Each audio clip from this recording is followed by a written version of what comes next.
প্রিয় চতুর্থ শ্রেণীর শিক্ষার্থী বন্ধুরা, তোমাদের জন্য আজ 137 পৃষ্ঠার 4 এবং 5 নং প্রশ্নের সমাধান করব।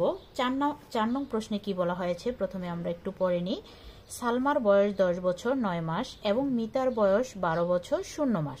সালমা এবং মিতার বয়সের পার্থক্য কত? অর্থাৎ দুইজনের বয়সের পার্থক্য বের করতে বলা হয়েছে। প্রথমে আমরা জেনে নিব, যদি কোনো অঙ্কের মধ্যে পার্থক্য বের করতে বলা হয় তাহলে অঙ্কটাকে বিয়োগ করতে হবে। এখন আমরা খেয়াল করব যে সালমার বয়স কিন্তু দেওয়া আছে 10 বছর 9 মাস আর মিতার বয়স দেওয়া আছে 12 বছর 0 মাস। এই দুইজনের মধ্যে কার বয়সটা বেশি? মিতার বয়সটা বেশি, তাই আমরা বিয়োগ করার সময় যার বয়স বেশি সেটাকে উপরে লিখব। এখন আমরা সাজিয়ে লিখেছি, মিতার বয়স কত দেওয়া আছে? 12 বছর 0 মাস আর সালমার বয়স দেওয়া আছে 10 বছর 9 মাস। এখন বিয়োগ করব। প্রথমে খেয়াল করি 0 থেকে 9 বিয়োগ করতে হবে। এক্ষেত্রে আমরা কিন্তু 0 থেকে 9 বিয়োগ করতে পারি না, ছোট সংখ্যা। তাহলে আমরা কি করব, এই যে বছরের গড় থেকে 1 বছর এখানে ধার নিয়ে আসব। আর যেহেতু এটা মাসের গড়, 1 বছর সমান কত মাস সেটা আমরা লিখব। 1 বছর সমান হচ্ছে 12 মাস, তাই আমরা এখানে 12 যোগ করে দেব। এখন 12-র সাথে যদি 0 যোগ করি 12ই থাকবে। এখন এই 12 থেকে আমাদের 9 বিয়োগ করতে হবে। 12 থেকে 9 বিয়োগ করলে কত থাকে? 3 মাস।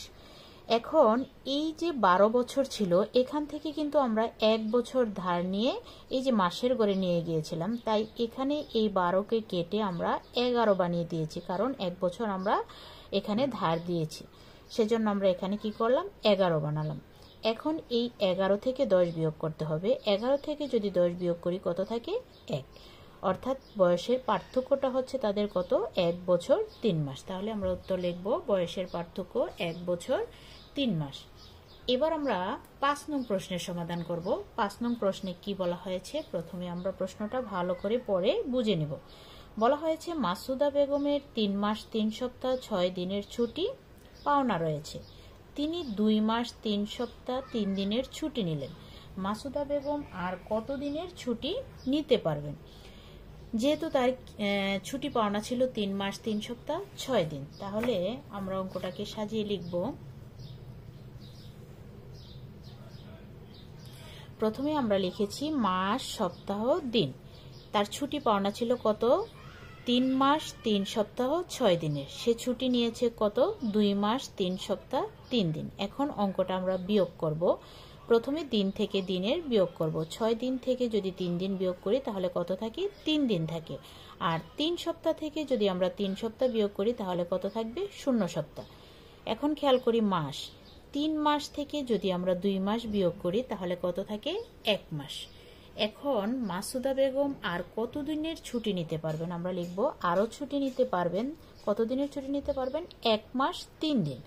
1 মাস 3 দিন। এখন এই মাসকে আমরা দিনে নিব। আমরা জানি 1 মাস সমান হচ্ছে 30 দিন। এখন 1কে 30 দিয়ে গুণ করব, এটা মাস ছিল, হয়ে যাবে দিন। আর এখানে যে 3 দিন আছে এটা আমরা যোগ চিহ্ন দিয়ে লিখব 3 দিন। 30 আর 1কে গুণ করলে হয় 30 একে 30। 30 দিন যোগ 3 দিন। 30-এর সাথে যদি 3 যোগ করি তাহলে 33 দিন। তাহলে মাসুদা বেগম আরও ছুটি নিতে পারবেন কত দিনের? 33 দিনের।